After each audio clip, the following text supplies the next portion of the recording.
하나님 말씀 봉독하겠습니다. 다니엘 3장 8절에서 18절까지입니다. 다니엘 3장 8절에서 18절까지 우리 한 절씩 교독하겠습니다. 성경을 들고 자리에서 일어서 주시기 바랍니다. 제가 먼저 8절 읽고 여러분들이 그 다음 절 읽고 마지막 18절은 함께 읽겠습니다. 그때에 어떤 갈대아 사람들이 나와 유다 사람들을 참소하니라.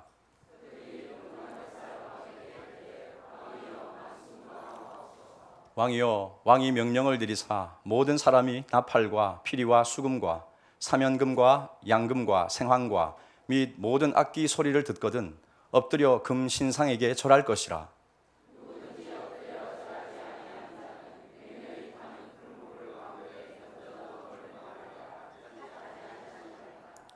이제 몇 유다 사람 사드락과 메삭과 아벳느고는 왕이 세워 바벨론 지방을 다스리게 하신 자의 건을 왕이여, 이 사람들이 왕을 높이지 아니하며 왕의 신들을 섬기지 아니하며 왕이 세우신 금 신상에게 절하지 아니하나이다.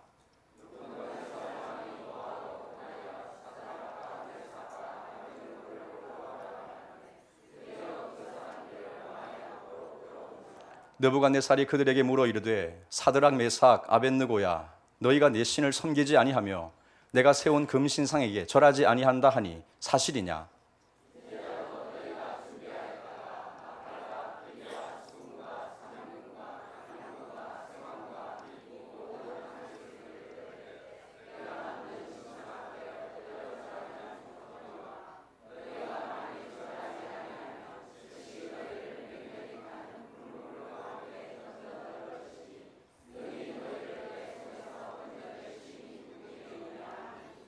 사드락과 메삭과 아벳느고가 왕에게 대답하여 이르되 느부갓네살이여, 우리가 이 일에 대하여 왕에게 대답할 필요가 없나이다.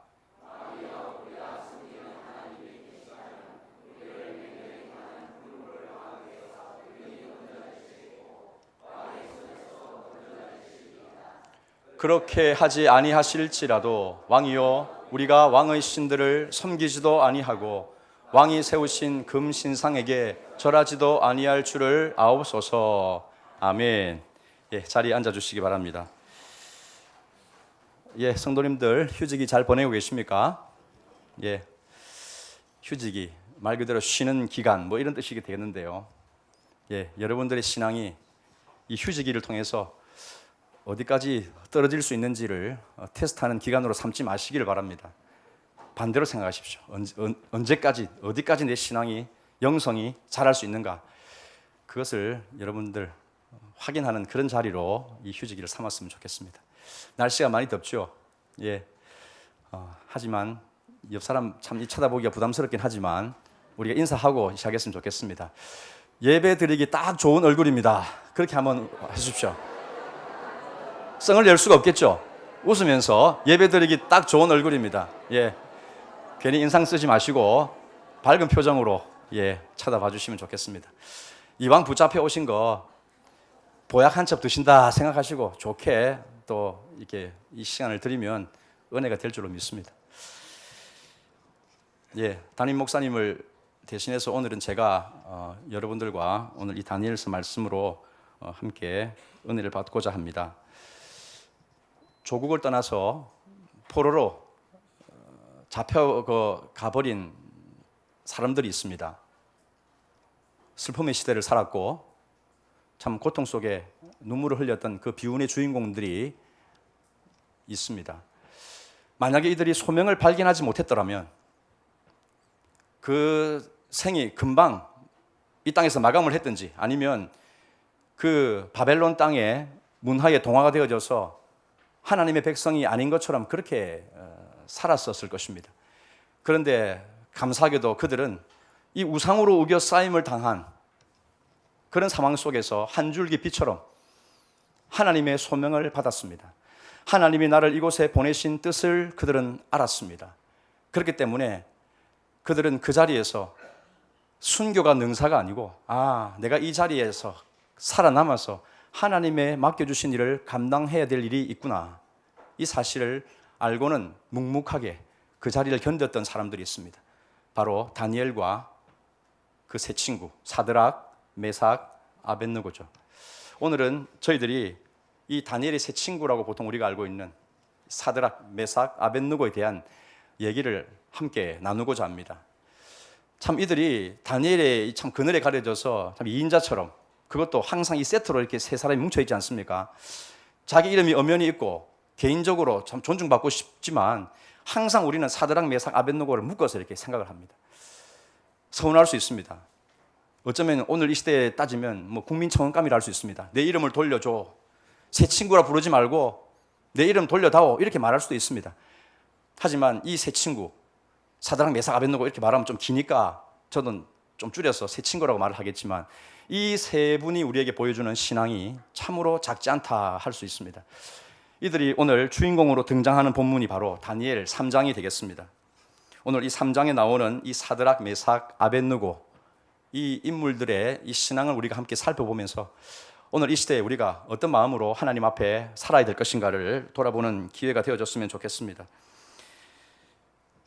다니엘 전반부에는 한 중요한 인물이 나옵니다. 하나님을 대적하는 중요한 인물이죠. 바로 느부갓네살 왕입니다. 유다를 멸망시켰던 장본인, 그리고 세계의 패권을 움켜쥐고 신바벨로니아 이 나라를 제국으로 발돋움시킨 정복자, 바로 느부갓네살 왕이 나타납니다. 전제군주의 전형적인 인물이라 할 수 있죠. 그 말이 곧 법입니다. 이 사람 앞에 토를 달면 그냥 뭐 지도 새도 모르게 사라져버리는 무소불위의 권력을 가지고 있는 이 인물이 바로 느부갓네살 황제이죠. 이 황제가 오늘 이 이제 본문에 보면 한 가지 엄청난 이벤트를 구상하는 것을 보게 됩니다. 이름하여 바벨론 부흥 프로젝트를 기획을 하고 그것을 진행을 시키죠. 자, 1절 말씀을 우리 같이 읽어봤으면 좋겠습니다. 1절 말씀, 자, 시작. 느부갓네살 왕이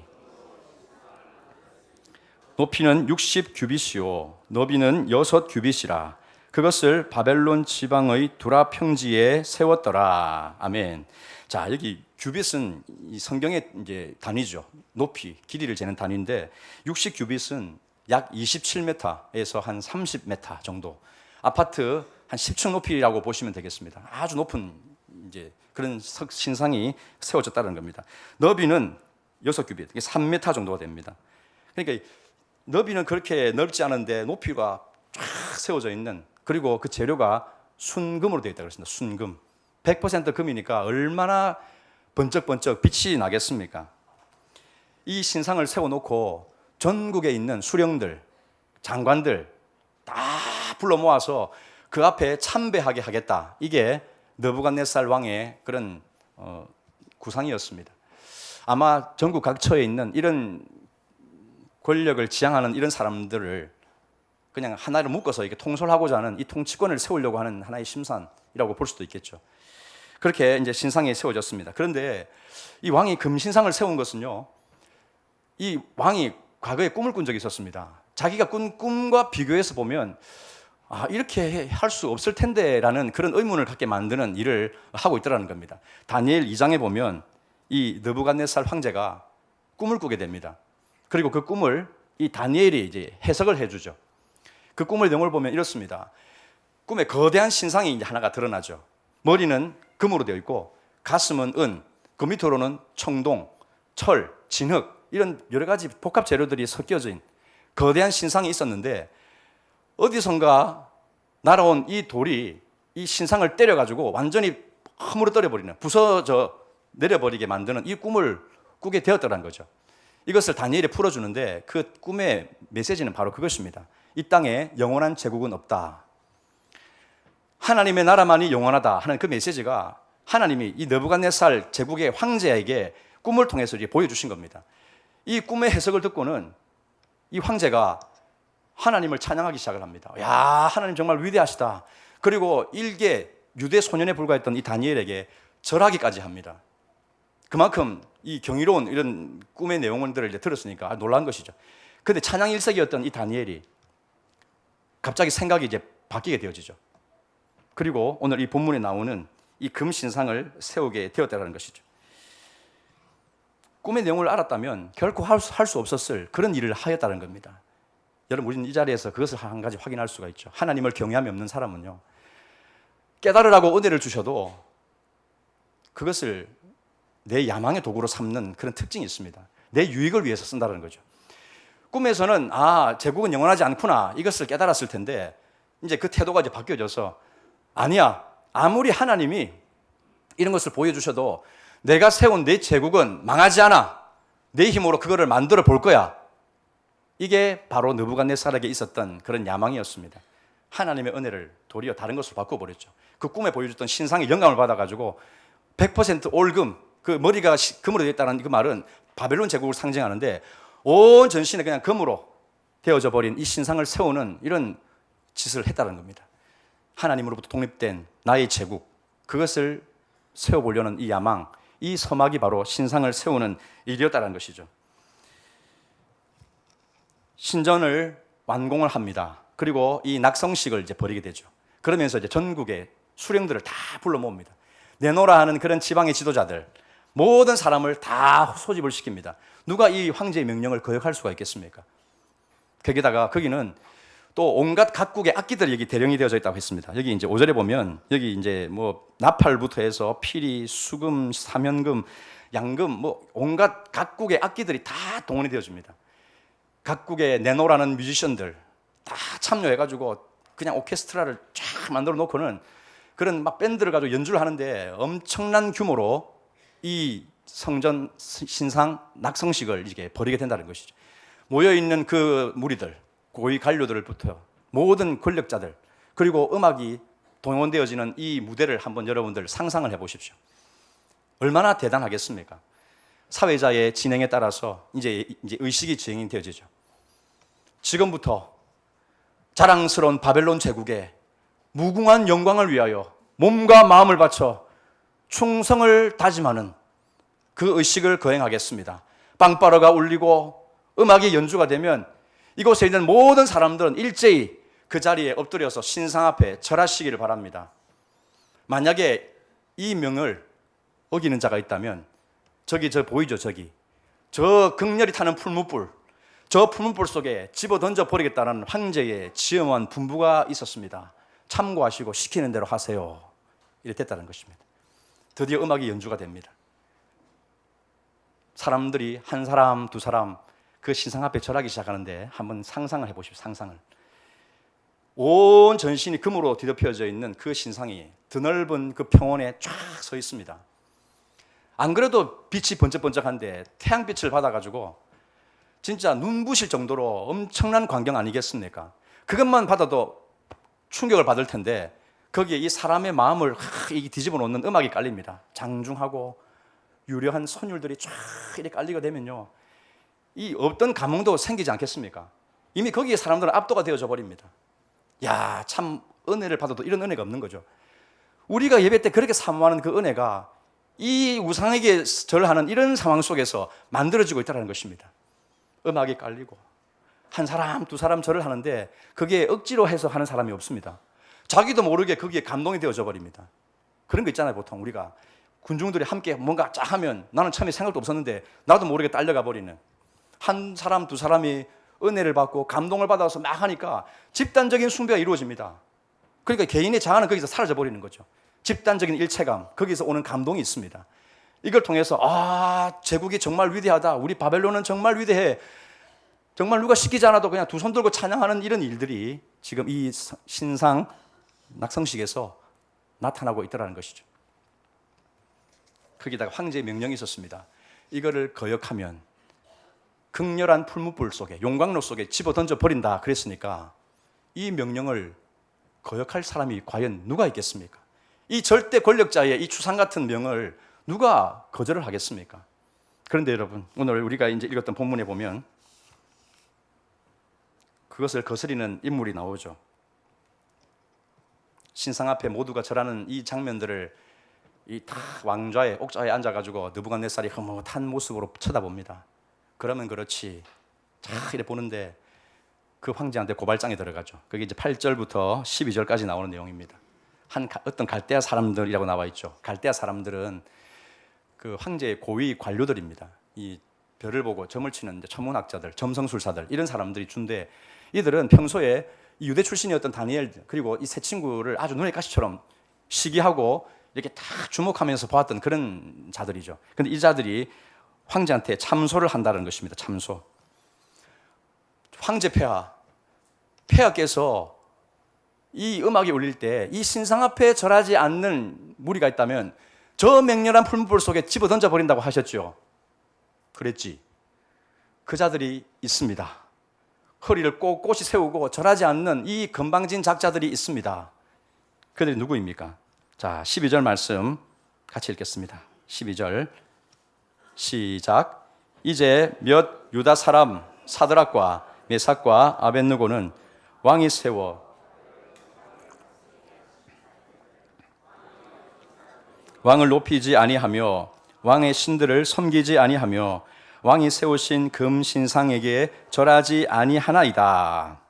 아멘. 자, 여기 이제 누구라고 그랬습니까? 사드락, 메삭, 아벳느고. 오늘의 주인공 얘기 나오죠. 절대 권력에 도전하는 자들이 바로 사드락, 메삭, 아벳느고였습니다.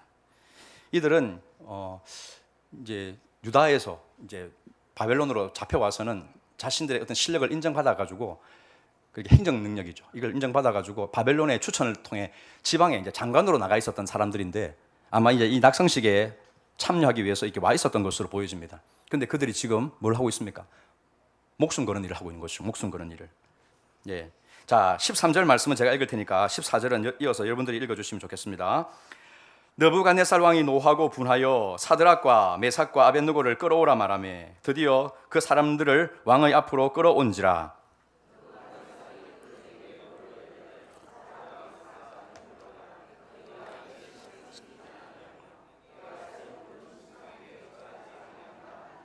사실이냐? 아멘. 자, 따라해 볼까요? 사실이냐?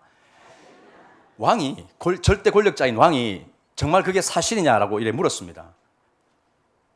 오늘날에도 여러분 우리에게 이런 질문이 던져질 때가 옵니다. 평소에는 하나님을 믿지 않는 사람들과 별 다르지 않게 우리가 살아갑니다.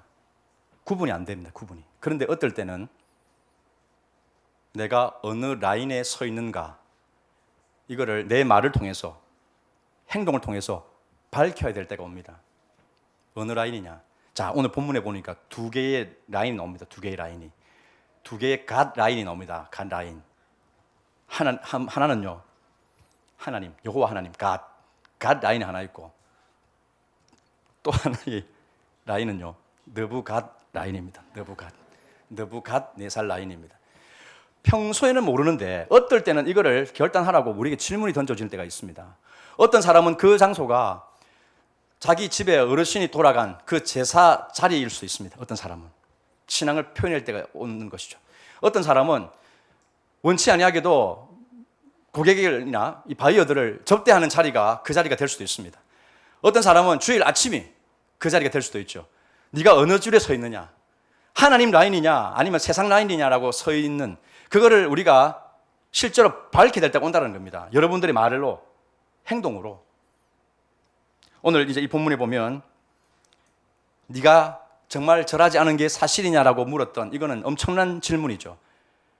느부갓네살 왕이 물었으니까 이거는 뭐 이렇게 말대꾸할 그런 여유도 없을 만한 그런 상황이라고 볼 수 있죠. 그런데 이게 왕이 묻습니다. 네가 내 명을 어기고 절하지 않은 게 사실이냐? 그리고 15절에 이어집니다. 이제라도 음악이 울릴 때 절한다면 내가 다 용서해 주마.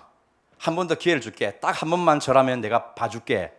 만약에 이것도 네가 어긴다면 저 풀무불 속에 집어던져 버리는데 너희들을 구원해 줄 신이 과연 어디 있겠느냐라고 이렇게 도전을 하였습니다. 자, 이 느부갓네살 왕이 강력한 메시지를 던지고 있죠. 절하는 문제에 대해서 어떨 때는 회유책으로, 어떨 때는 강력한 위협조로 이렇게 이 세 친구를 도전을 하고 있습니다.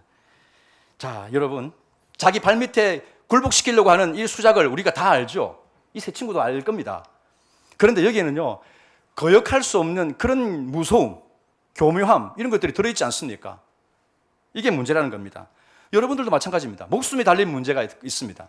어떤 일에 결정을 하는 데 있어가지고 나와 우리 가족이 정말 중요한 어떤 그런 영혼을 결정하는 일이 된다면요, 어떻습니까? 평소에는 똥에 들어와서 쳐다보지도 않는데 살 수가 있고 우리 집 가족이 잘 될 수만 있다면 그 더러운 똥통에 손을 집어넣는 게 바로 우리 사람들 아닙니까?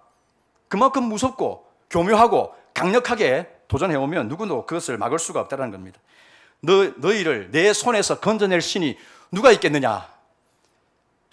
이런 도전을 하면서 절해라. 그럼 살려준다. 과연 우리 안에 이런 말을 거역하면서 내 신앙을 꼿꼿하게 세울 수 있는 분이 과연 몇 분이나 될까요? 새 친구들의 반응이 궁금하지 않습니까? 물론 우린 다 알죠. 물론 내용을 다 아는데 보통 이럴 때는 이런 생각이 들지 않습니까? 왕이 딱 질문을 던졌습니다. 그러면 일단 침묵을 합니다. 침묵. 머릿속으로 계산이 돌아가죠. 생각이 돌아갑니다. 그리고 타협을 하죠. 굴복합니다. 그리고 이어지는 그림이 뭐냐면 왕의 흐뭇하게 짓는 미소, 이렇게 그림이 이어지게 됩니다. 왕은 지금 그걸 기획하고 있는 거죠. 이 세 친구한테 그렇게 도전했기 때문에 이놈들은 꼼짝달싹 없이 할 수 없이 나한테 굴복할 거야, 그렇게 여겼을 겁니다. 여러 가지 생각이 올라오죠. 여러분, 이런 상황 속에서는 왕이 저렇게까지 기회를 주는데 내가 여기서 고집 부려야 될까, 이런 생각이 듭니다. 더구나 나는 이 나라에 고용된 관료가 아닌가, 공직자가 아니냐. 내가 여기서 뭐 한 번 절한다고 해서 뭐 내 신앙이 사라지는 것도 아니고, 한 번 해서 내 목숨도 보존하고 출세길도 보장받고 왕한테 뭐 인정도 받고 하면 좋지 않을까, 그런 생각이 드는 것이죠. 여러분, 무엇보다 이 사람에게는 이런 생각이 들 겁니다. 이제는 시대가 달라졌다는 겁니다. 시대가. 유다는 망해버렸습니다. 자기 나라도 보호해주지 않는 이 하나님이 과연 살아계시기나 한 걸까 하는 의심까지도 이 생각 속에 파고들 수도 있다는 것이죠. 시대에 맞는 옷을 입어야 돼. 상황에 맞는 행동을 해. 사람들은 그렇게 우리에게 도전을 해옵니다. 이런 유혹에 대다수의 사람들은 넘어가죠. 우리나라도요, 이런 경우가 있었습니다. 예전에 그 일제강점기 때 대한제국이 그 일제 병합을 당했던 그 초기에 많은 그 민족주의 지식인들은요, 백성들을 계몽시키고 이런 운동을 통해서 일제에 엄청나게 한거를 많이 했습니다. 그런데 그들이 나중에 시간이 가면서 대거 일제에 전향을 하게 됩니다. 대거 이 지식인들이. 왜 그렇습니까, 여러분? 처음에는 강하게 저항을 했는데 1920년대, 30년대 이렇게 지나가면서 이놈의 일본이 망할 줄을 모른다는 겁니다. 중국을 집어삼키고 아시아까지 판도를 확장해 나가는데 그런 생각이 들었습니다. 야, 일본의 태양은 결코 지지 않을 거야. 일제의 태양은 지지 않을 거야. 우리나라의 독립은 힘들어. 그냥 저 일본의 통치 밑에 들어가서 천황의 시민으로 살아가는 게 그 지긋지긋한 박해와 고문을 피하고 안정되게 살아가는 방법일지도 몰라. 이런 생각이 들었습니다. 시간은 자기들 편이 아니었다는 거죠. 시간이 가면 갈수록 이 시대가 바뀌어질 것 같지도 않고 계속해서 힘만 들어지니까 그 피로감을 견딜 수가 없어서 다 이렇게 넘어가 버린다는 것이죠. 그런 피로감이 사실은 진리의 싸움을 싸우는 저와 여러분들에게 있지 않습니까? 왕의 이 반회유, 반협박의 말에 이 세 사람, 이 세 친구의 반응을 우리가 같이 보겠습니다. 자, 16절 같이 읽겠습니다. 16절 시작. 사드락과 사리요, 우리가 이 일에 대하여 왕에게 대답할 필요가 없나이다. 아멘. 한 번만 절하면 살려줄게. 왕이 그렇게 했는데 누가 할 것 없이 이들은 이구동성으로 헛소리 이렇게 되어버렸습니다. 헛소리 하지 말라는 겁니다. 일고의 가치도 없는 소리는 하지 말라는 것입니다. 왕에게 대답할 필요가 없습니다. 이게 뭡니까? 말하면 입만 아프다. 피곤하니까 말하지 마세요. 우리는 결코 절하지 않아요. 이 말 아닙니까? 17절과 18절을 또 읽겠습니다. 같이 읽겠습니다. 시작. 왕이여, 우리가 섬기는 하나님이 계시다면 우리를 맹렬히 타는 풀무불 가운데서 능히 건져내시겠고 왕의 손에서도 건져내시리이다. 그렇게 하지 아니하실지라도 왕이 세우신 금 신상에게 절하지도 아니할 줄을 아옵소서. 아멘. 성경에 나오는 신앙 고백들 중에요, 정말 역대급 고백 아닙니까? 역대급 고백. 그 최고의 고백이라고 할 수 있는 이 고백을 지금 하고 있습니다. 두 가지를 고백했습니다. 첫째는 풀무불 속에서 하나님은 우리를 건져주실 거야. 둘째는 뭡니까? 안 건져주셔도 괜찮아. 이거죠. 안 건져주셔도 괜찮아. 여러분, 이 두 고백 속에 있는 그런 표현을 여러분 아시겠습니까? 살려주실 거야. 안 살려주셔도 좋아. 뭐 살려준다는 말입니까? 안 살려준다는 말입니까? 뭘 믿는다는 겁니까? 그건 난 모르겠고 나는 절하지 않아. 이거지 않습니까? 놀라운 진리가 여기 들어있습니다. 하나님이 알아서 하실 거라는 교훈이 여기 있습니다. 하나님이 알아서 하신다. 내 삶은 하나님이 알아서 하신다. 두 번째는 뭡니까? 나는 하나님의 것이니까 내가 살아도 죽어도 사나 죽으나 하나님은 언제나 나와 함께 하셔. 이 고백이 이 속에 들어있다는 것입니다. 여러분, 이 고백이 저와 여러분들의 고백이 되기를 주님의 이름으로 축원합니다. 새 친구의 이 이중 고백, 이것이 정말 위대하지 않습니까? 안 살려주셔도 괜찮아. 내 삶이 안 펴져도 괜찮아. 그래도 나는 하나님이 나와 함께 하신다는 사실을 믿어. 여러분, 하나님을 높이는 이 위대한 고백이 오늘 우리들의 고백이 되어졌으면 좋겠습니다. 사도 바울도 이런 비슷한 고백을 했죠. 빌립보서 보시면 이런 말씀이 있죠. 1장 20절 하반절에서 21절까지 한번 띄워주십시오. 자, 같이 읽어보겠습니다. 시작. 살든지 죽든지 내 몸에서 그리스도가 존귀하게 되게 하려 하나니 이는 내게 사는 것이 그리스도니 죽는 것도 유익함이라. 아멘. 자, 살아도 죽어도 사나 죽으나 나는 그리스도의 것이다. 주님 때문에 나는 죽는 것도 유익하다. 야, 참 이런 신앙의 고백을 주님께서 얼마나 우리에게 원하고 있겠습니까? 왜 이 세 친구가 느부갓네살의 명령을 거부하였습니까? 저라는 것, 그것은 이 땅의 왕의 명령을 따르다가 우리의 진정한 왕이신 하나님의 명을 거역하는 일이 되기 때문에 그런 것이죠. 그가 인정하는 참된 권위자는 이 땅의 왕이 아니었습니다. 느부갓네살이 아니죠. 하늘과 땅의 진정한 주인이신 하나님, 그분이 그에게 진정한 권위자였기 때문에 이런 고백을 할 수 있는 줄로 믿습니다. 저는 여러분들이 참된 권위자로 하나님 그리고 예수 그리스도를 따르고자 하신다면 저는 이런 고백이 함께 따라와야 된다고 믿습니다. 용기가 필요하죠. 여기는 믿음이 필요합니다. 내가 하나님의 편에 선다면 하나님이 내 인생을 책임져 주시고 돌봐주신다는 이 믿음, 그것이 오늘 우리에게 필요한 것이죠. 내가 옳은 일을 할 때 주님은 나를 가만 내버려 두지 않으실 거야. 여러분, 이 믿음, 이 여러분들에게 용기 있는 행동을 나타내게 만드는 줄로 믿습니다.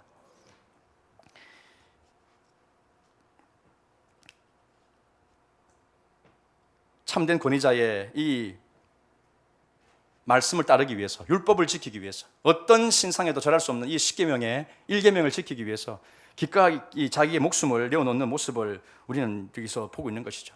여러분, 저는 여기 자리에서 여러분들에게 세 친구라고 이렇게 묶어서 얘기를 하지만요, 이 세 친구, 사드락, 메삭, 아벳느고의 이 세 사람이 일체가 되어서 세상에 반응하는 이 모습이 얼마나 우리에게 감동이 됩니까?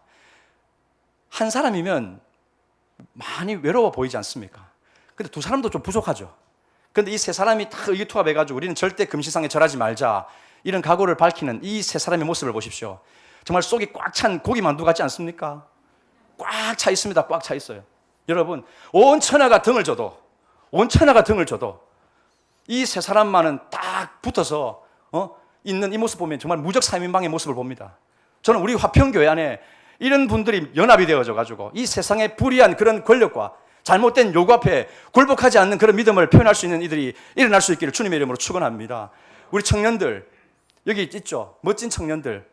참 이들이 사드락, 메삭, 아벳느고처럼 쫙 이렇게 세 사람 연합이 되어 가지고 요동치 않는 그런 믿음으로 세상을 향해서 나아가는 이 모습, 천하가 등을 다 돌려도 벌벌 떨지 않고 이겨낼 수 있는 그런 은혜가 우리 청년들에게 있기를 주님의 이름으로 축원합니다. 우리 다음 세대에게 그런 것들이 있어져야 되는 것이죠. 느부갓네살의 이 절대 권력의 횡포는요, 어쩌면 오늘날에는 좀 잘 찾아보기 힘들 수 있습니다. 왜냐하면 이 풀무불에 뭐 말 안 된다고 집어넣어버리고 이런 일이 있습니까? 저 북한 땅이나 저 먼 선교지에 가서나 볼 수 있는 일이 있죠. 우리는 그들을 위해서 지금 같은 시대를 살면서도 전혀 다른 환경에 있는 이들을 위해서 우리는 중보기도 해야 될 줄로 믿습니다. 그럼 오늘 우리는 이 상황을 어떻게 이제 받아들여야 될까 하는 것이죠. 우리에게는 다른 형태의 절대 권력이 없습니까? 그냥 집에 술 먹고 들어와서 주사 부리는 그런 아버지 말고요. 겉으로는 내가 금신상에 절하는 법이 없는데 마음으로는 얼마든지 금신상에게 절하게 만드는 그런 그 권력들이 우리 눈에 있죠. 제가 군대를 가니까 군대에서 최고로 인기 많았던 양식은 단연 초코파이였습니다. 인정하시죠, 여러분? 근데 지금은 어떻습니까? 그 초코파이 자리를 밀어내고 다른 파이가 차지했습니다. 뭔지 아십니까, 여러분? 맞습니다. 와이파이입니다, 와이파이. 인터넷, 와이파이가 군대까지 들어갔습니다. 핸드폰을 사용하도록 허락을 해준대요. 초코파이 없이는 살아도 와이파이 없이는 못 사는 군대가 되어버렸습니다. 이런 우스갯소리가 있습니다. 옛날에는 죽으면 나를 양지 바른 곳에 묻어다오 이렇게 요원을 했는데요. 요새는요, 내가 죽으면 와이파이가 잘 터지는 곳에 묻어달라 그래 얘기를 한답니다. 와이파이가 안 터지면요, 여러분들 속이 터지지 않습니까? 여러분 교회도 마찬가지입니다. 와이파이가 안 터지면 교회 안 옵니다. 애들이, 사람들이. 교회 와서도요, 어디가 와이파이가 잘 터지나 그 잘 되는 곳으로 민족의 대이동을 합니다. 대이동을. 교육관에 와이파이가 인터넷이 안 되면요, 우르르 본관으로 다 몰려와가지고 거기서 합니다.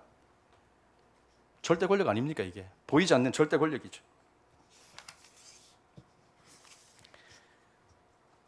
어찌하면 좋습니까? 금신상 말고 이 Y신상, Y신상. 그 앞에 연신절을 해야 되는 우리의 10대들, 뭐 10대들 뿐입니까? 어른들도 마찬가지 아닙니까? 인터넷 없이 살 수 있습니까, 여러분? 그러면서 이 제2의 느부갓네살이 씩 웃고 있습니다. 여러분 그거 보이시나요? 나도 모르게 거기에 마음을 다 내줘 버리는데 그러면 그렇지 하고 끄덕끄덕하는 이 느부갓네살이 오늘도 존재하더라는 것이죠. 이런 시대의 압력을 이겨내기는 쉽지가 않습니다. 10대가 최고로 존경하는 인물 BTS, 방탄소년단 아이돌입니다. 아이돌. 예, 학교만 가면 막 게임 얘기하죠. 늘상 듣는 그런 가요들, 춤을 추면서 막 하는 이런 사람들 앞에서 예수님 어쩌고 성경 어쩌고 교회 어쩌고 그 입 다물라. 이게 이 또래의 압력입니다. 그 또래의 압력입니다. 어찌 이걸 견딜 수 있습니까? 미디어 권력. 얼마든지 우리는 타협을 하고 살아야 되는 시대가 아닌가 생각하는 것이죠. 여러분 일주일에 이 금신상이 단 하루만 하나님께 주고 6일은 다 빼앗아 와버렸습니다. 자기가. 아니 하루도 아니죠 뭐. 주일날 드리는 예배, 특히 휴지기 같은 경우는 뭐 딱 주일 1시간 예배, 이거 말고는 나머지는 전부 막 다 금신상에게 다 내어줄 판입니다. 여러분 그건 뭐 인정하지 않으십니까? 예, 안 하시면 참 감사한 일이라고 생각됩니다. 세상의 절대 권력에 맞서서 우리가 따라야 될 절대 권위가 무엇인가 질문을 하는 것이죠. 오늘 말씀은. 그러면 거기에 여러분 대답을 하십니까? 초대교회사를 보면 아타나시우스라는 교부가 있었습니다. 그때 아리우스라는 신학자가 예수님은 하나님이 아니다 라는 그런 이상한 신학 논리를 전개했습니다. 얼마나 언변이 뛰어나고 이 논리적인지 아무도 거기에 반박할 사람이 없었습니다. 아타나시우스만 외롭게 그 싸움을 싸웠죠. 아니다, 예수님은 하나님이시다, 하나님의 아들도 동등한 하나님이시다 라고 고백을 하면서 외로운 싸움을 싸웠는데 거의 모든 교회는 다 아리우스 쪽으로 넘어갈 판입니다. 예수님을 부정할 판인 것이죠. 그때 어떤 사람이 아타나시우스를 찾아옵니다. 이보게, 지금 이 시대의 분위기가 안 보이는가? 무모한 싸움을 이제 그만두고 이제 들어오게. 온 세상이 자네를 지금 거부하고 있단 말일세. 이렇게 얘기를 했습니다. 정말요? 그런데 틀렸습니다. 온 세상이 나를 거부하는 게 아니라 내가 온 세상을 거부하겠습니다. 이렇게 단호하게 선언하였습니다. 그리고 그 신학 교리를 지켜냈죠. 삼위일체 교리를 지켜낸 것이죠. 여러분, 오늘 세상이 여러분들을 이 절대 권력 앞에 순응하지 못한다고, 이 세상의 문화와 유행에 내가 확 빠져들지 않는다고 해서 여러분들 왕따시킵니까? 아닙니다, 여러분. 반대로 생각하십시오. 내가 세상을 왕따시켜버리겠다고 그렇게 말을 하십시오. 왜 그렇습니까? 온 세상이 한 마음이 되어도 거기는 누가 계시지 않습니까? 하나님이 안 계신 것입니다. 하나님이 안 계시면 모든 것을 다 잃어버리는 것 아닙니까? 단 한 사람, 내만이 그 신념을 지키고 있더라도 하나님이 계시면 내가 하나님 편이고 하나님이 나의 안에 함께 계시면 무엇을 우리가 두려워할 수가 있겠습니까? 사랑하는 성도 여러분, 왕따 당하는 거 여러분 두려워하지 마십시오. 특히 우리 청소년들이나 청년들, 이 또래 집단의 이 압력이 참 크죠. 섞이지 못한다는 이 두려움. 하지만 여러분, 하나님을 잃어버리는 것보다 그게 더 크다고 여러분 여기십니까? 하나님을 얻으면 모든 것을 다 얻는 줄로 믿습니다. 주님을 여러분들이 붙드시고 주님을 만난다면 그 은혜를 우리는 경험할 수가 있는 것이죠. 오늘날 세상의 힘의 본질은 창조주 하나님을 잊어버리는 겁니다. 절대자로서의 예수 그리스도를 지워버리는 것입니다. 절대 권위는 없다. 이게 세상의 논리 아닙니까? 저는 여러분들에게 와이파이 없애버려라 그렇게 말하지 않습니다. 초코파이에게 자리를 돌려줘 이거 저는 원하지 않습니다. 인터넷 해야 되고요. 핸드폰 써야 됩니다.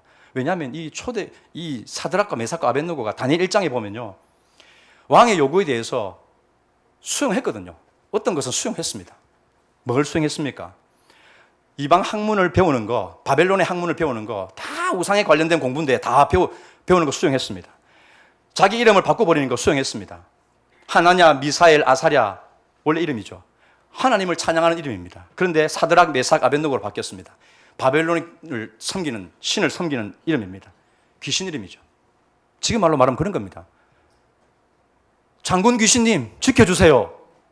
애기 보살, 짱! 처녀 귀신, 사랑해요. 이런 찝찝한 이름이 자기들에게 주어졌다는 겁니다. 근데 수용했습니다. 왜? 이름 바꾼다고 해서 내 정체성이 사라지진 않는다. 이게 그들에게 믿음이었거든요. 그런데 단 한 가지, 왕이 내려줬던 그 음식, 그것은 절대 먹지 못한다고 거부를 했습니다. 채식을 먹었죠. 우상에게 바쳐진 제물이고 율법에서 철저하게 금지하고 있는 것이니까 그것을 하지 않았다는 겁니다. 이 기준을 여러분 아시겠습니까? 그들에게는 하나님의 말씀이 다른 그 어떤 것보다 최고의 기준이고 그들에게 있어서 판단의 그런 근거가 되었다는 것입니다. 하나님 말씀을 얼마나 그들이 절대시 여겼는지 그렇게 주장하면서 나아갔다는 것이죠. 사랑하는 성도 여러분, 오늘 저는 여러분들이 하나님의 말씀을 절대 권위로 삼고 귀하게 여기는 믿음이 있기를 주님의 이름으로 축원합니다. 오늘날 교회가 환경이 바뀌고 시대가 달라져도 우리가 사수해야 될 가치가 있죠. 그 절대 권위가 무엇입니까? 아버지 말입니까? 선생님이나 목사님의 말입니까? 내 이성이나 경험입니까? 아닙니다. 성경입니다. 성경. 성경이 뭐라고 말하는지 보자. 성경이 하는 대로 나는 따를 거야. 이게 우리가 지켜야 될 신앙의 그런 기준이 아니겠습니까? 부부 갈등이 심해서 이제 이혼의 위기에 처해 있는 부부가 있습니다. 그런데 중학생 아들이 떡 나타나서 사랑하는 엄마 아빠 두 분이 갈라서는 것은 하나님의 뜻이 아니에요 하고는 성경을 딱 펼칩니다. 재고해 주세요. 그렇게 하면 아빠 엄마가 하고는 도장을 찍으려 하다가 딱 내려놓고 여보 기도해 봅시다. 이 그림이 절대 권위로 하나님의 말씀을 고백하는 자들의 모습이 아닙니까? 열을 받아가지고 확 있다가도 성내지 말라 하는 그 말씀을 딱 갖다 대면 하면서도 이렇게 수그러들고, 이게 하나님께서 원하시는 그런 절대 기준으로 성경을 가지고 있는 자들의 모습이 아니겠습니까? 사랑하는 성도 여러분, 오늘 저와 여러분들은 이 느부갓네살 왕, 이 서슬퍼런 권력 앞에 당당하게 맞서 저항했던 이 세 친구를 우리가 기억할 필요가 있습니다. 이들의 위대한 점이 무엇입니까? 그렇게 하지 아니하실지라도 아닙니까? 그렇게 하지 아니하실지라도. 혹시 여러분들은 이 사드락의 하나님이 나의 하나님과 동일한 하나님으로 여러분 믿고 있습니까? 어느 순간에 우리는 이 땅에 내가 얻어야 될 기대감, 그것에 만족을 두고 신앙생활을 하고 있지는 않았습니까? 그러니까 이 사드락의 행동은 어리석은 거죠. 자기 모든 벼슬 다 내려놓고 목숨까지 지금 잃을 판인데 그렇게 하지 아니하실지라도 했으니까, 이런 어리석은 사람을 보았나, 이런 질문이 들어오지 않겠습니까? 과연 여러분들의 신앙 색깔은 무엇입니까? 하나님이 건져내실 겁니다. 그렇게 하지 않아도 나는 절하지 않습니다. 여러분, 이렇게 하면 세상이 이 박수를 탁탁 이렇게 쳐주고 이러면 좋은데 비웃습니다. 비웃어. 저런 바보 같은 사람, 엉뚱한 소리를 하다니 비웃습니다. 마귀가 우리를 아주 이렇게 핥음 해봐라 이런 식으로 쳐다보죠. 그러니까 교회가 이 노선을 잘못 택해가지고 우리도 힘을 가져야 돼 이러면요, 그냥 화려함을 추구하고 대형화를 추구하게 됩니다. 왜냐하면 교회에 다녀서 이렇게 복을 받았다는 것들을 사람들한테 보여줘야 되니까. 그런데 여러분, 그거는 세상 무기 가지고 세상과 싸우는 거 똑같죠. 우리에게 언제 세상의 그런 화려함, 그런 대형, 많은 사람들과 그런 재물을 가지고 싸우라고 그랬습니까? 교회가 싸워야 될 무기는 하나 아닙니까? 십자가 아닙니까? 십자가. 죽는 겁니다. 죽는 거. 자아가 죽어야 되는 것이죠. 자아가 죽어야 하나님이 나타나고 하나님이 역사하는 줄로 믿습니다. 이 사드락 친구들의 이 고백이 그렇게 위대한 게 바로 그것 아니겠습니까? 지금 이 환경 하나님이 바꿔주시지도 않아도 난 상관없어. 하나님이 나와 함께 하시면 돼. 하나님 날 알아주시면 돼. 이게 사드락이 우리에게 도전하는 모습인 것이죠. 느부갓네살이 도전해오는 거, 그는 일개 이 세 친구에게 대한 도전이 아니죠. 하나님의 권세에 대한 도전 아닙니까? 그래서 싸움은 내게 아니라는 것을 이들은 주장했다는 겁니다. 하나님의 싸움이니까 하나님이 알아서 하실 거야. 하나님이 결코 우리를 가만두지 않을 것일 거야. 이렇게 고백을 했다는 것이죠. 사랑하는 성도 여러분, 우리는 그렇게 하지 아니하실지라도 까지 믿음이 자라갈 수 있기를 주님의 이름으로 축원합니다.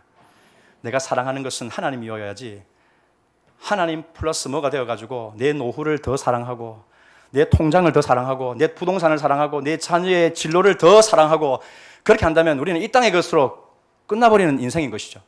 하나님은 결코 그걸 원하지 않습니다. 보십시오. 이 세 친구가 절하지 않습니다 해가지고 받았던 상이 뭡니까? 이 땅에서 뭐 인정받고 추앙받고 뭐 이런 거 아니잖아요. 그냥 풀무불 속에 던져버렸습니다. 여러분들이 신앙을 고수하면요, 세상은 비웃으면서 풀무불 속에 여러분들 던져버릴 수도 있습니다. 그럼 끝난 것 아닙니까?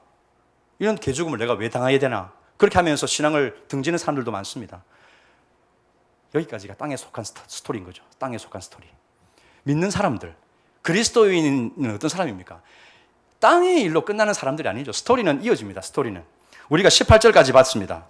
19절 이하에 보면 이 느부갓네살이 노발대발 해가지고 풀무불을 평소보다 7배나 더 뜨겁게 해가지고 집어던져버리는 이런 짓을 저지르죠. 그리고 끝났습니까? 안 그렇습니다. 여기 24절 이하에 보게 되면요, 풀무불 속에 놀라운 광경을 보이지 않습니까? 3명을 집어던져버렸는데 3 플러스 1, 한 명이 더 들어있습니다. 한 명이 더 들어있어. 보니까 신들의 아들과 같도다. 그렇게 느부갓네살 입으로 고백을 합니다. 그래 놀래가지고 야들아 나와봐라 불러내죠. 나왔습니다. 끄슬린 데 하나 없고 털끝 하나 탄 데도 없습니다. 깨끗한 몸으로 나왔습니다. 그리고 그 입으로 고백을 합니다. 하나님은 정말 살아계시구나. 이렇게 이방인의 이 왕이 고백을 합니다. 고백을. 전능하사 천지를 만드신 하나님 아버지를 내가 믿사오며, 이 신앙 고백, 사도신경의 고백이 다니엘서를 통해서 나타나고 있지 않습니까? 여러분, 오늘 우리는 기억해야 되겠습니다. 우리의 이 신앙은 이 땅에서 다 입증되지 않을 수도 있습니다. 하나님의 주시는 함께 하심의 은혜를 우리는 여기서 다 누리지 못할 수도 있습니다. 침묵하면서 하나님은, 우리는 풀무 속에 들어갈 수도 있죠. 고난 속에서 나는 허덕댈 때도 있습니다. 그렇지만 여러분, 그런 가운데서 우리가 기억할 것은 뭡니까? 그런 자리에도 하나님이 함께 하신다는 것 아닙니까?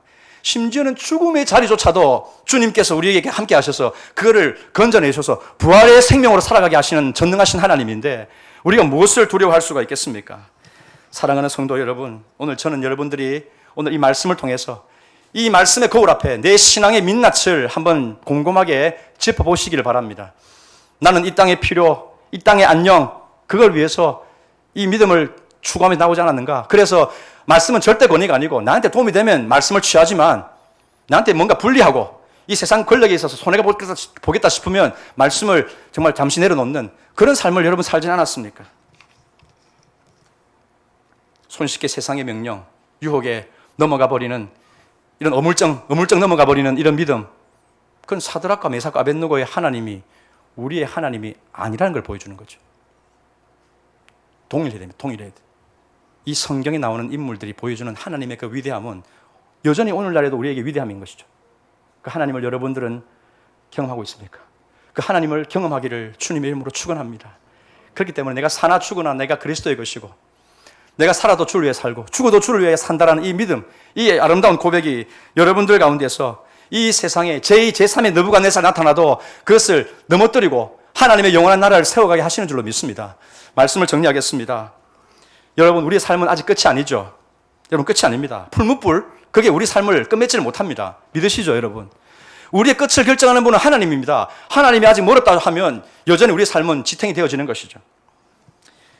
이사야 45장 7절 말씀을 같이 읽겠습니다. 같이 시작. 나는 빛도 짓고 어두움도 창조하며 나는 평안도 짓고 환난도 창조하나니 나는 여호와라 이 모든 일들을 행하는 자니라 하였노라. 아멘. 여러분, 빛과 어둠이 다 주님께 있습니다. 환난도 축복도 다 하나님 안에 있는 것 아니겠습니까? 그 하나님이 끝이라 해야 끝난 것이죠. 그런데 우리의 삶은 끝이 없습니다. 왜냐하면 우리는 죽어도 사는 존재이기 때문에 그런 것이죠. 여러분들 힘든 시기를 지나고 있습니까? 고난의 때를 여러분들이 통과하고 있습니까? 예수 그리스도의 나라를 바라보십시오. 다니엘 그 2장에서 그 신상을 쳐서 부서뜨리고 영원하게 세워진 그 예수 그리스도의 나라, 그 나라가 우리에게 임하였지 않습니까? 그리고 그 나라는 장차 우리에게 완성된 모습으로 다가오게 될 것입니다. 여러분, 예수 그리스도가 세상을 이기셨습니다라고 여러분들 담대하게 선언하십시오. 정말 세상과 타협하고자 하는 그런 마음들이 자꾸만 올라오고 유혹이 들어올 때 예수 그리스도께서 죄와 사망의 권세를 깨뜨리고 승리하셨다라고 여러분 선포하십시오. 예수 그리스도 안에 있는 자는 그 어떤 것도 끊을 자가 없다는 사실을 여러분들 믿음으로 주장하시고 그리스도 안에 거하는 그런 믿음의 삶을 살아가실 수 있기를 주님의 이름으로 축원합니다. 이 한 주간도 그렇게 예수 그리스도의 나라 안에 거하는 여러분들, 그 주님의 품 안에서 주님과 함께 동행하시고 이 무더위를 말씀으로 이겨내시고 절대 권위가 되시는 하나님의 능력 앞에 순종함으로 승리하며 살아가는 저와 여러분 되기를 주님의 이름으로 축원합니다. 주신 말씀을 가지고 잠시 기도하겠습니다.